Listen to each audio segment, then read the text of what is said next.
Welcome to an under the weather edition of Picks with David. It is Wildcard, Super Wildcard weekend in the National Football League, and we've got 6 games to discuss, so we'll look at all 6.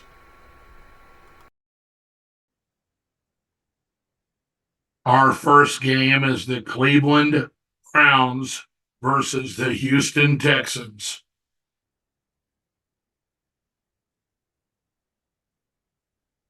The Cleveland Browns and Houston Texans have played each other this season, but it was without C.J. Stroud for Houston.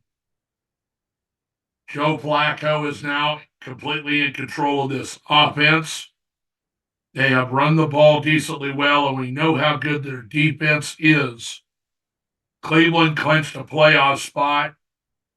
Still another week to go in the season. And so they rested their starters, whereas Houston is forced to play their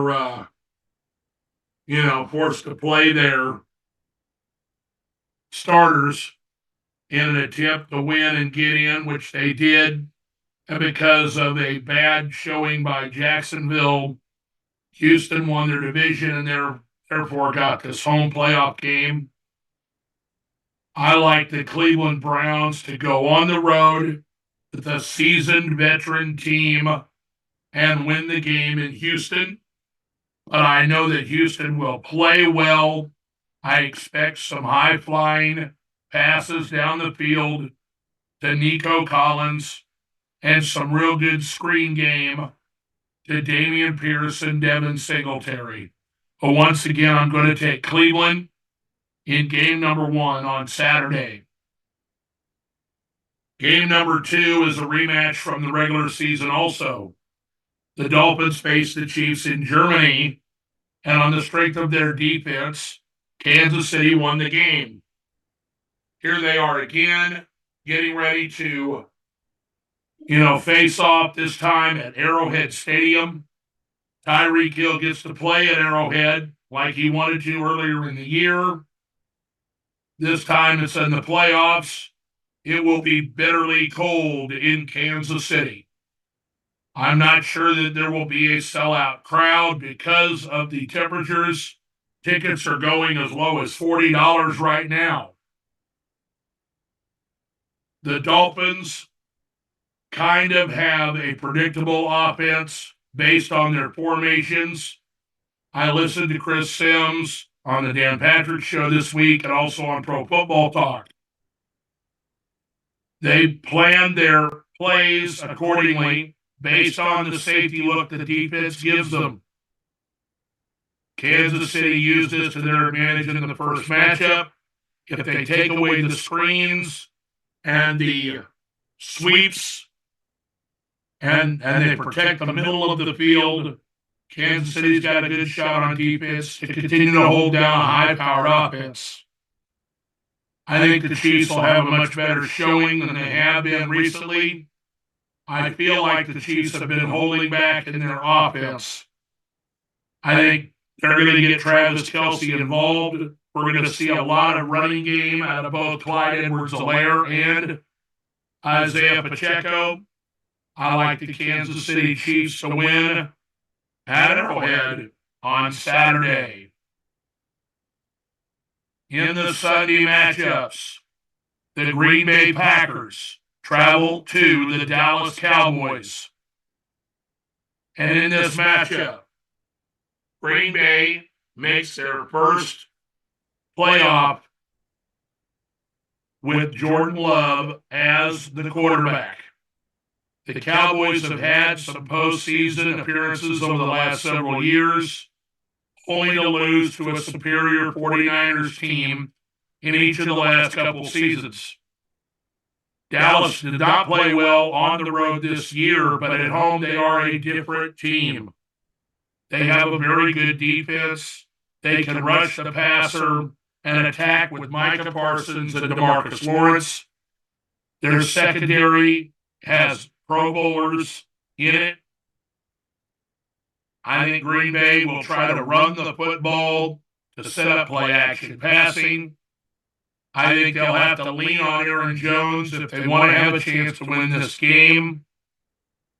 Second-team All-Pro Dak Prescott leads the Cowboys to a victory over Green Bay in the first game on Sunday. Sunday Night Football is a matchup I think we're all looking forward to.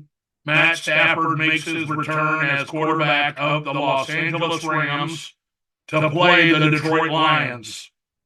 And Jared Goff, the former Ram. Both teams have had success since this trade was made. The Rams won a Super Bowl with Stafford in his first year, but took a nosedive last year. This year they returned to the playoffs. The Lions have had steady improvement over the last 3 seasons, and now they've won their division and look to move on in the playoffs and get their first win in over 30 years. This is their first playoff game at Ford Field. I think the crowd will be electric, and it will be very, pro-Lions. The fan base is very up in arms about anybody coming to the game wearing a Stafford jersey. I think they're a little uptight. I think they have a lot to worry about. The Lions got blown out a couple of times this season when they played against teams that could really open it up. Those games were technically on the road. This time they play at home. I want to root for the Detroit Lions, but the way their fan base has been acting, the way that, if they don't win a playoff game, it's the end of the world after they finally won the division. They just left a bitter taste in my mouth all this week. I'm still going to root for the Detroit Lions to win the game because I think they are a sympathetic team, having never won the Super Bowl. But I think the Rams win this game, and I think they can win it handily on the strength of their offense against a porous and injured defense of the Detroit Lions. So I'm going to take the Cowboys and the Rams to win on Sunday. The Steelers and the Bills on Monday was moved due to heavy snow in the Buffalo area. While the temperatures won't be as deadly as in Kansas City, the heavy snow forced the change from Sunday to this Monday game. The Pittsburgh Steelers have played much better offensively since they have turned to third string and veteran quarterback Mason Crosby. With a steady running game of Jalen Warren and Najee Harris, the offense has opened up. The defense has been as steady as ever throughout the year, but they will not have T.J. Watt. Look for Nate Herbig, the rookie, and Alex Highsmith to apply pressure to a very mobile Josh Allen. I think that the Buffalo Bills are doing a much better job of running the football, using the screen game and passes out of the backfield to their lead runner, James Cook. The offense has been so much better since being run by Joe Brady, the new offensive coordinator, after their previous offensive coordinator, Ken Dorsey, was fired near midseason. I like the Buffalo Bills to win a close one. I think Pittsburgh will keep it close. But Buffalo wins the game at home and advances to the next round. The Philadelphia Eagles have been in disarray for 6 weeks. A team that started 10-1 have slipped to 11-6. They have not played good football. They have been inconsistent. There has been infighting amongst players, against the coaches and themselves behind the scenes. Rumor has it A.J. Brown will not play in this game and may never play for the Eagles again. Nick Sirianni may be on the hot seat as far as the coach is considered. He lost his offensive and defensive coordinators last season at the end of the year to become head coaches, and the team just has not been the same.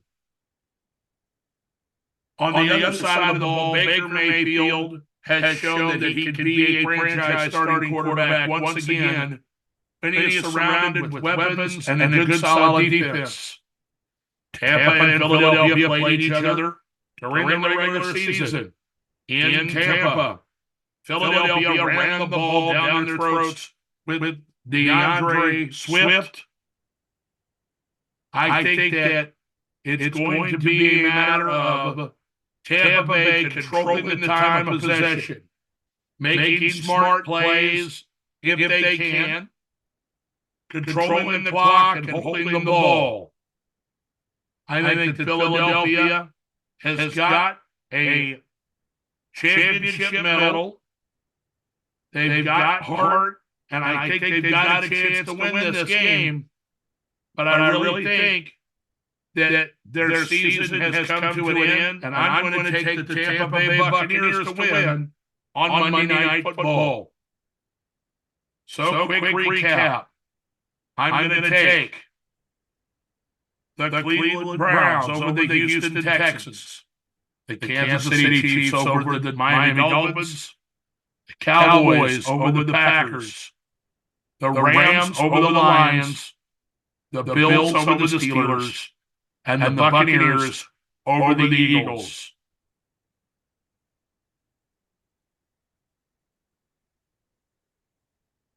And that's going to be my picks.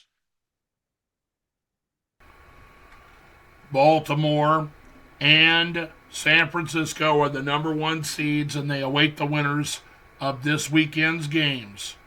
Thanks for joining me for another edition of Picks with David here on YouTube and Facebook, and we'll see you next weekend for the divisional round.